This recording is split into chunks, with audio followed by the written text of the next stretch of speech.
आपण घोषित केलं होतं 75,000 भरतींचं, आपण परीक्षा कंडक्ट केल्या आणि हे सरकार आल्यानंतर 57,452 नियुक्ती आदेश दिल्या. 57 म्हणजे परीक्षा कंडक्ट करून विथ नो डिफॉल्ट 57,452 आणि ज्यांची परीक्षाही पूर्ण झाली आहे, कागदपत्रही पूर्ण झालेले आहेत आणि त्यांना आता फक्त नियुक्तीपत्र द्यायचं आहे, असे 19,853 म्हणजे एकूण आता ज्यांचं सगळं संपलेलं आहे आणि ज्यांना नियुक्तीपत्र मिळालं आहे किंवा मिळत आहे याची संख्या 77,305 आहे.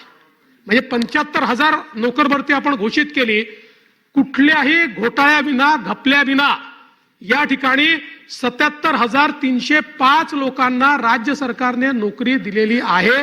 हा आजपर्यंतचा रेकॉर्ड आहे.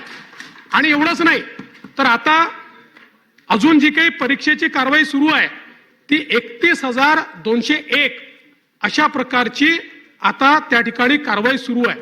आणि म्हणून निश्चितपणे आपण जे सांगितलं ते महत्वाचंच आहे की या ठिकाणी आपल्याला कुठल्याही परिस्थितीमध्ये कुठला गैरप्रकार होणार नाही याचं लक्ष दिलं पाहिजे. त्या संदर्भात आपण कारवाई केली आहे. आता आपण हा देखील निर्णय घेतलाय की परीक्षा केंद्रामध्ये जे लोक जातात, कारण याच्यामध्ये तर काय आहे की ऑनलाईन मध्ये इन्क्रिप्टेड असतो पेपर, त्यामुळे तो फोडणं एवढं सहज शक्य नाही. हे कुठे होतं, एखाद्या परीक्षा केंद्रावर जेव्हा पहिला मुलगा लॉग इन होतो, तो लॉग इन झाल्यानंतर पेपर सगळ्यांना उपलब्ध आहे, म्हणजे सगळ्या लोकांना, आणि तो पेपर मग त्या केंद्रातल्या लोकांनाही लॉग इन आहे. त्या काळामध्ये कदाचित ते समजा कर्मचाऱ्यांनी काही संगनमत केलं असेल तर त्या तासभरामध्ये तो कोणाला तरी बाहेर ठेवून वगैरे असं काही करू शकतो. त्याला आगाऊ पेपर मिळणं कठीण आहे. पण याकरता आता आपण निर्णय केलाय की आपण या संदर्भात रँडमायझेशन केलाय. म्हणजे आता परीक्षा केंद्रावर कोण लोक राहतील हे त्यांना सकाळीच कळेल, त्याच्या आधी त्यांना कळणार नाही.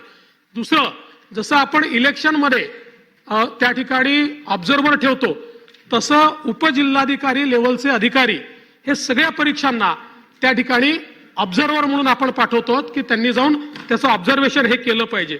आणि तिसरं महत्वाचं हे आहे की परवाच आपल्या या ठिकाणी कॅबिनेटने एक निर्णय केलेला आहे आणि त्या निर्णयाप्रमाणे गट क च्या ज्या जागा आहेत, या गट क च्या जागाही टप्प्याटप्प्याने पुढच्या 6 महिन्यामध्ये या सगळ्या जागा गट क च्या याही आपण एमपीएससी कडे वर्ग करतोय. याची परीक्षा आता एमपीएससी घेणार आहे. त्यामुळे या संदर्भात आता जी काही लोकांची मागणी होती की एमपीएससीने करावं, तोही आपण विषय केलेला आहे.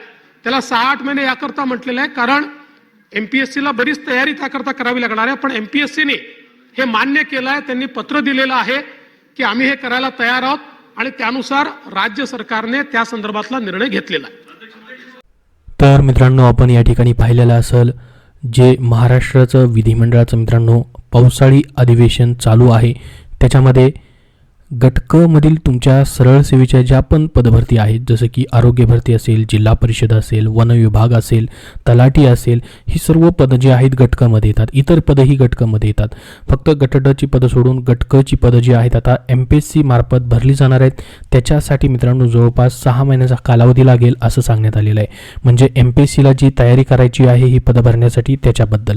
तर एमपीएससीनं मित्रांनो या ठिकाणी ही पदं एमपीएससी मार्फत भरण्यासाठी मान्यता दिली आहे. त्याच्याबद्दल कॅबिनेटमध्ये निर्णय देखील सरकारने घेतला आहे असं स्वतः उपमुख्यमंत्री यांनी मित्रांनो आजच्या अधिवेशनामध्ये, पावसाळी अधिवेशनामध्ये ही माहिती दिलेली आहे. तर ही तुमच्यासाठी गुड न्यूज असेल की आता तुमच्या TCS IBPS मार्फत ज्या परीक्षा कंडक्ट केल्या जायच्या गट क च्या, गट ड च्या तर होतीलच, परंतु गट क मधील जेवढ्या पण परीक्षा असतील आता ते एमपीएससी मार्फत भरल्या जातील.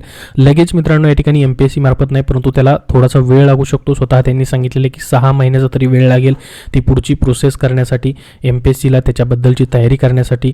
तर त्याच्याबद्दल मित्रांनो जसेही इतर काही अपडेट येतील अजून त्या परीक्षा घेण्याबद्दल असेल किंवा कशा पद्धतीने परीक्षा घेतली जाणार आहे गट क ची, त्याच्याबद्दलची कुठली जाहिराती या ठिकाणी राहिलेल्या आहेत, बाकी जेवढ्या पण जाहिराती राहिलेल्या आहेत त्या तर मित्रांनो आता येऊन जातील.